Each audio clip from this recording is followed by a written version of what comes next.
Merry Christmas, everyone. Today is December the 24th, 2015. It is Christmas Eve, and I am really excited to bring you these toy reviews that I'm doing. I've never done a video review of toys. I've done a lot of written reviews in the past for Amazon, for Walmart. This is going to be the first video review that I've done, and I've been out of toy collecting for about a year and a half now. I've just gotten back into it, and honestly, for a while I was just like, I'm not going to go back and collect Star Wars or whatever.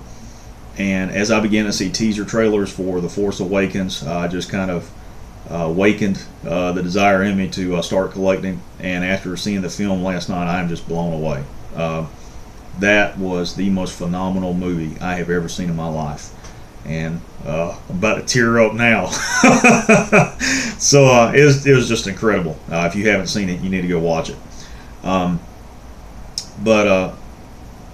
the most iconic image to me for Star Wars, from A New Hope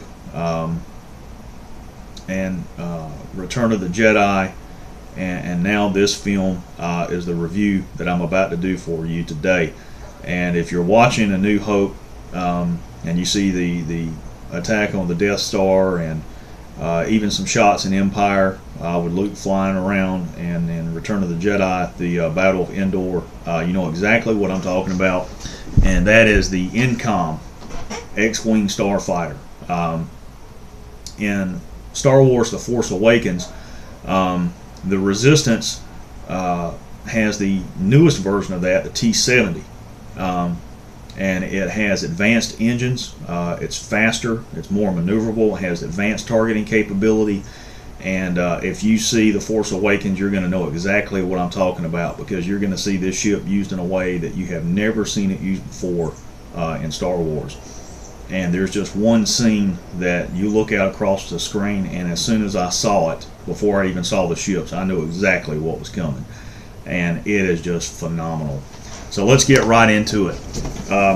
This is the box for the Star Wars Force Awakens 3.75-inch Resistance X-Wing fighter. Now this is a Walmart exclusive, but you can buy it on Amazon, and I'm sure there's aftermarket sellers on eBay who would love to take your money. I purchased this while it was on sale from Walmart.com for $42. I think Walmart has gone up to $49. That's going to be your best bet if you want to get a deal on one of these. Some collectors have told me that since the film has come out, prices on these are going up, and not just the X-Wings, but the TIEs, and probably some of the other vehicles as well. They haven't released too many vehicles, and the only three as of now that I've seen that I'm going to purchase are the X-Wings, the TIE Fighters, which I already have those two, and the Imperial Speeder Bike. Everything else to me just looked oversimplified, and some of the scenes in the film were cut where some of these other vehicles were used. But this is the most iconic image of Star Wars that comes to my mind.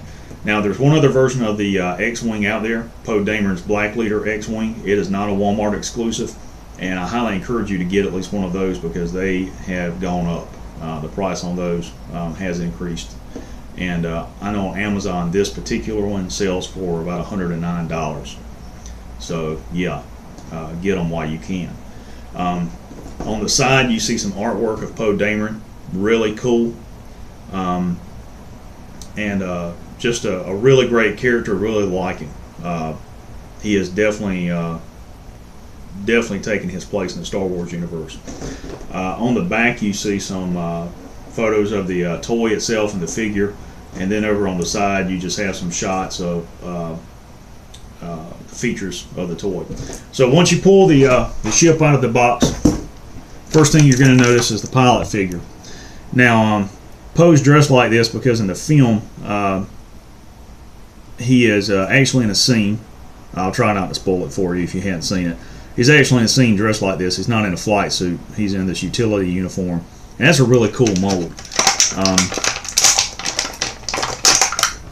In there's a blaster rifle, which he uses in the movie. And here's the figure. I mean, it's just a really cool design. Really like the utility pants. I like the jacket. Really like that. I'm going to try and get one of those replica jackets like that. Really cool design. And his character just, you know, has a specific mission that he's trying to carry out in part of the film. And what he's flying is this X-Wing. And this is what it looks like in the tray. Now, I had already taken this out, assembled it. I've got 2 of these. But this is basically what it's going to look like in the box. You're going to see the ship, the laser cannons down in the bottom. There's a missile up here, nose cones up here, and stickers here, and of course your wonderful tri-language instruction sheet. Once you assemble it, this is what you get, and it is just really, really awesome.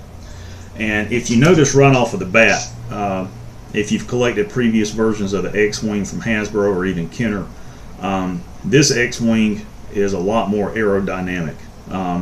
You can see from the side elevation, it just has some really cool symmetry going on here, and you didn't have that in previous X-Wings.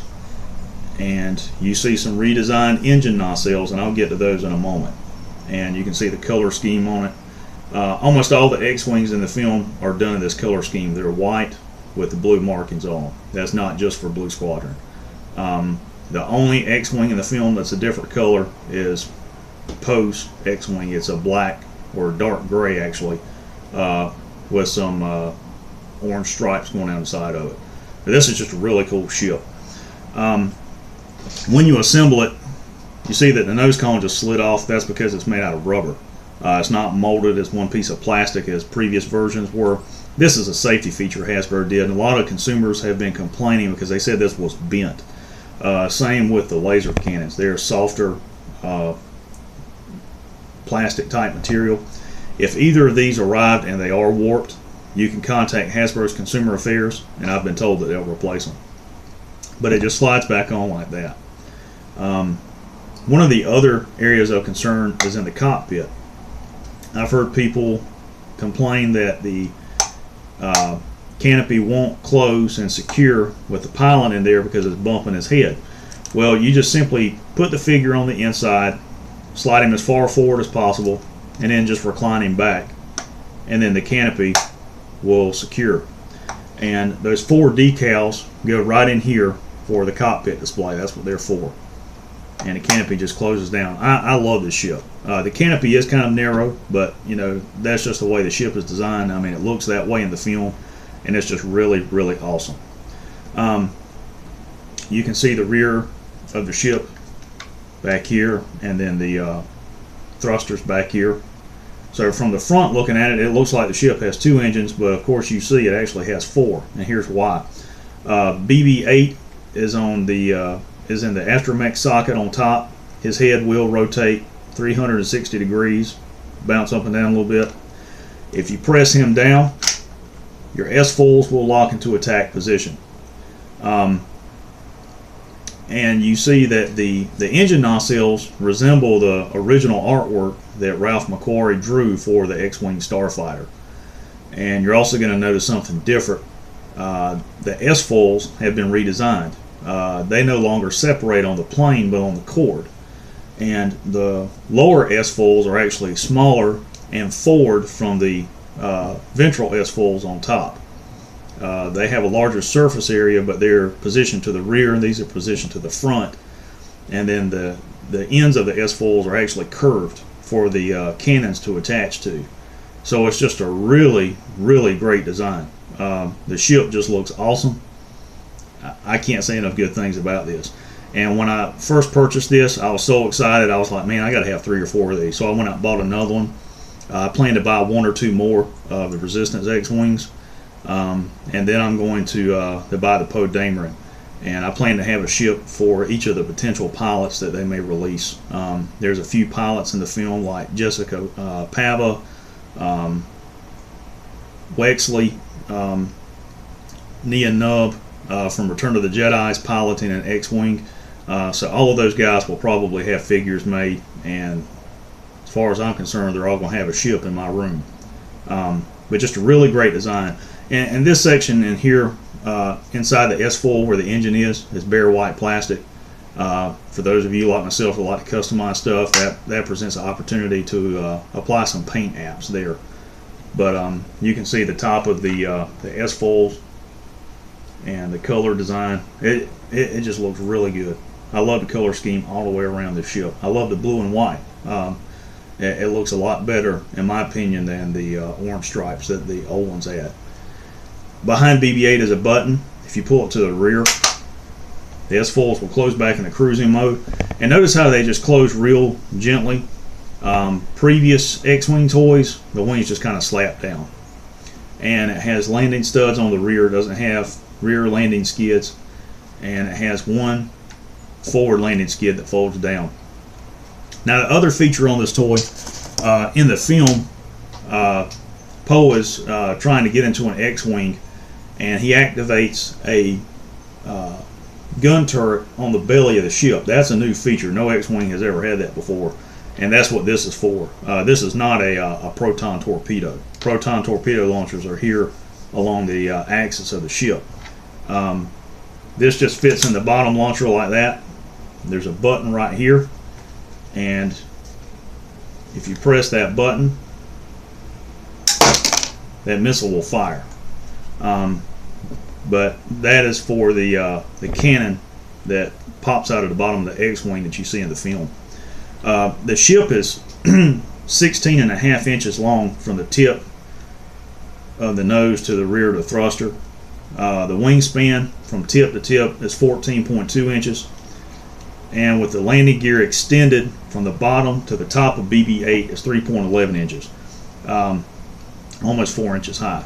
And as far as measurements are concerned, this is larger than like the Power of the Force X-Wing that was released in '95.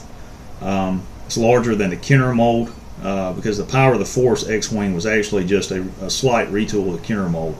Hasbro's ever only come out with one other X-Wing that was larger, that was true to scale to a 3.75 inch action figure, and that was in the beginning in the subline of the Power of the Force. It was called Power FX. Very large ship. It was like 2 feet long. Had a flip down handle on the bottom to hold the ship and to fly it around. Had lights, sounds, phrases. R2-D2 would light up and beep phrases from Luke, and had a pivoting targeting computer inside the cockpit that would come in front of Luke. The thrusters would light up. I mean, it was just an incredible ship. They haven't made anything like that since then. They have made a couple of other full-size X-Wings without any electronics in them. The Red Leader X-Wing comes to mind. I think they did do another Red 5 X-Wing for Luke, and I think they also did one for Wedge Antilles, a full-size X-Wing for him in later lines. I think it was original trilogy collection, somewhere along in there. Those were really nicely done ships. They were really detailed, really nice, full-size. But I really love this ship. I like the size of it. I don't have any complaints with it whatsoever. I mean, it is just an incredible toy. As I showed in a previous review, in a size comparison with the TIE Fighter, this is what they look like. The TIE Fighter is a larger ship, and that's kind of been a mainstay in the Star Wars universe, where the opposition is always bigger, badder, and that's kind of the case here. But the TIE Fighter has advanced targeting capabilities, and you'll see that in a movie where it can actually single out targets that it could not do in the older X-Wings like the T-65 and T-65B. This ship, pound for pound, will cut this thing to pieces, and you'll see that in Star Wars: The Force Awakens. So hope you guys have enjoyed this review. Go out and pick these up. If you only buy one, buy one. I mean, if not for yourself or your kids or a relative, buy one and send it to me. I plan to have at least 3 or 4 of these things. So hope you guys have enjoyed the review. I'm going to be doing some other reviews probably next week on some of the Black Series figures that I purchased. And I know there are a lot of guys out there that do a lot of professional videos and really do this for a living. I'm not one of them, but I just like having fun, and I really enjoy doing the reviews on toys, and I'll be bringing some more your way probably next week. So you guys have a Merry Christmas. Enjoy your weekend. May the Force be with you.